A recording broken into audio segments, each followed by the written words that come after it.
तो चलिए, बिना किसी देरी के आज के इस बेहद दिलचस्प विश्लेषण की शुरुआत करते हैं। आज हम एक स्टिकमैन स्टोरी बोर्ड का इमोशनल ऑटोप्सी यानी एक तरह का गहरा भावनात्मक विश्लेषण करने वाले हैं। धोखे की संरचना, प्यार क्यों विफल होता है, ये सिर्फ कुछ चित्र नहीं है, बल्कि इंसानी भावनाओं और उन छोटी छोटी दरारों का एक बहुत ही सटीक अध्ययन है जो अक्सर हमारी नज़रों से बच जाती हैं। आखिर रिश्ते अचानक क्यों टूटते हैं, आइए इसे समझते हैं।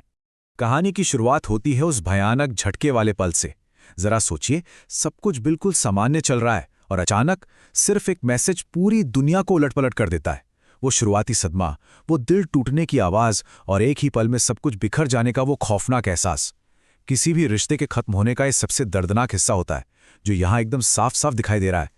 अब हम ब्रेकअप की असल संरचना के पहले हिस्से की तरफ बढ़ते हैं, उस तात्कालिक दर्द और झटके से थोड़ा पीछे हटकर इस रहस्य की गहराई में जाने की कोशिश करते हैं कि आखिर ये सब शुरू कैसे हुआ। सवाल ये उठता है कि आखिर चीज़ें बिगड़नी कहाँ से शुरू हुईं। उस उलझन और हताशा को समझना बहुत ज़रूरी है। जब कोई ब्रेकअप अचानक होता हुआ नजर आता है ना, तो सच मानिए, वो किसी एक दिन की बात नहीं होती। वो एक लंबे अनदेखे पतन का नतीजा होता है। जवाबों की एक बेचैन तलाश शुरू होती है, लेकिन असलियत में जो नींव हिलती है वो बहुत पहले ही कमज़ोर पड़ चुकी होती है। इस पतन या गिरावट को सही मायने में समझने के लिए हमें थोड़ा और पीछे जाना होगा, हमारे दूसरे हिस्से की तरफ, जहां हम पूर्णता के भ्रम यानी उस इल्यूजन ऑफ परफेक्शन को देखेंगे।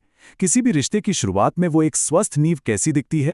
शुरुआती दौर में सब कुछ कितना खूबसूरत लगता है ना? वो अंतहीन बातें जो कभी खत्म ही नहीं होती, साथ मिलकर बेवजह हंसना, एक दूसरे पर पूरा और बिना बटा हुआ ध्यान देना, और वो खुशहाल सुकून भरा कनेक्शन। ये फ्लैशबैक हमें उसी सुनहरे दौर में ले जाता है जहां सब कुछ एकदम परफेक्ट लगता है, और यही वो चीज़ है जो सबसे ज़्यादा दांव पर लगी होती है। जब ये सब खो जाता है तो यही खूबसूरत यादें सबसे ज़्यादा तकलीफ देती हैं। लेकिन फिर शुरू होता है तीसरा चरण, खामोश दूरियों को पहचानना।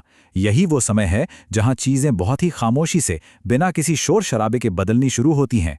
रिश्ते में दरारें पड़ने का ये शुरुआती दौर है। इसे हम एक इंक्यूबेशन पीरियड कह सकते हैं। पहले दिन का वो परफेक्ट कनेक्शन, फिर छठे महीने तक आते आते ध्यान का कम होने लगना, 1 साल बाद भावनात्मक रूप से एक दूसरे से दूर हो जाना, और आखिरकार 2 साल बाद भरोसे का पूरी तरह से टूट जाना। ये टाइमलाइन साफ दिखाती है कि धोखा या अलगाव रातों रात होने वाला कोई हादसा नहीं है। ये तो समय के साथ धीरे धीरे, कदम दर कदम दूर खिसकने की एक लंबी प्रक्रिया है।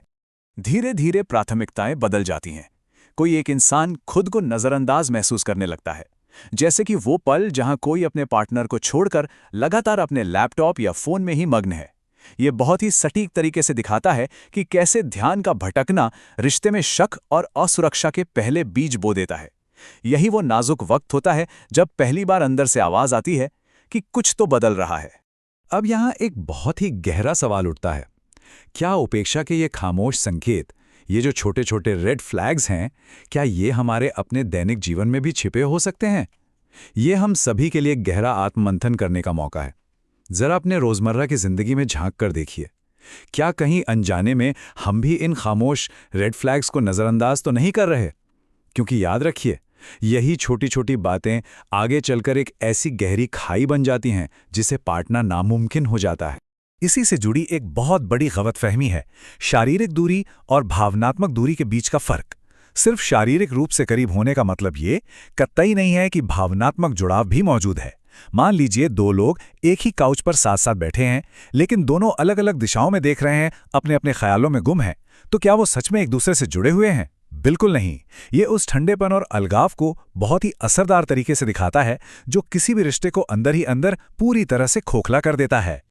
और इसी खोखलेपन से हम पहुंचते हैं अपने चौथे हिस्से पर, धोखे का उत्प्रेरक। जब ये दूरियां बहुत ज़्यादा बढ़ जाती हैं और चीज़ें पूरी तरह से हाथ से निकल जाती हैं, तो असल में होता क्या है? जरा सोचिए, जब उन भावनात्मक दूरियों और उस खालीपन को बहुत लंबे समय तक ऐसे ही खुला छोड़ दिया जाए तो क्या होगा? जाहिर है, जब कोई बाहर का व्यक्ति वो ध्यान और वो अटेंशन देना शुरू करता है तो चीज़ें तेजी से बदलने लगती हैं। किसी तीसरे व्यक्ति का प्रवेश होता है। लेकिन यहाँ ये समझना बहुत बहुत ज़रूरी है कि इस तीसरे व्यक्ति का आना सिर्फ उस पहले से मौजूद दूरी का एक लक्षण है। वो रिश्ते के टूटने का असली कारण नहीं है। असली कारण तो वो भावनात्मक खालीपन था जो पहले से वहां पनप रहा था, जिसे भरने की किसी ने कोशिश ही नहीं की। और जब वो खालीपन हावी हो जाता है, जब वो संक्रमण रिश्ते में पूरी तरह से फैल जाता है, तो इसका अंजाम होता है बेइंतहा भावनात्मक दर्द। वो कांपते हुए हाथ, अंदर तक झकझोर देने वाली पीड़ा, एक टूटा हुआ दिल और ढेरों ऐसे सवाल जिनका कभी कोई जवाब नहीं मिलता। जब भरोसा आखिरकार टूटकर बिखरता है तो इंसान अंदर से पूरी तरह खोखला हो जाता है। ये दर्द की उस सच्ची गहराई का एहसास कराता है जिसे शब्दों में पिरोना मुश्किल है। तो क्या इस सब का कोई मतलब है? चलिए अब अपने 5वें और आखिरी हिस्से पर चलते हैं, भावनात्मक दूरियों से सबक। इस पूरी दर्दनाक प्रक्रिया से हम असल में क्या सीख सकते हैं?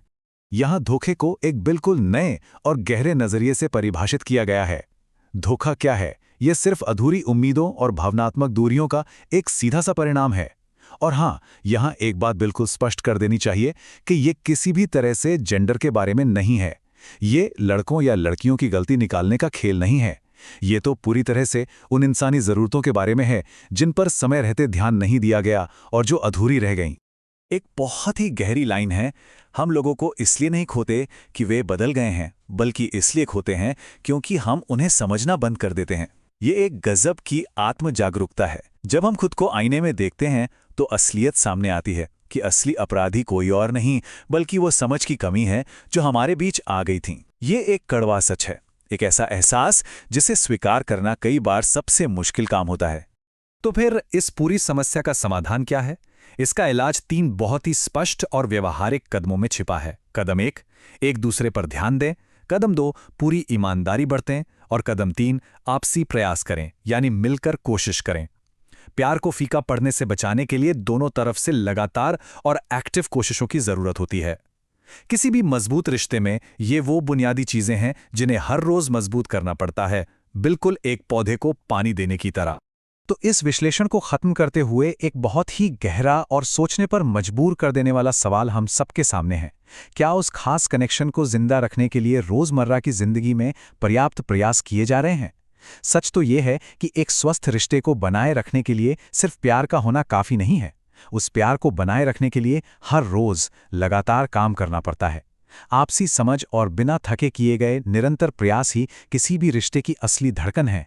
इस पर जरूर विचार कीजिएगा।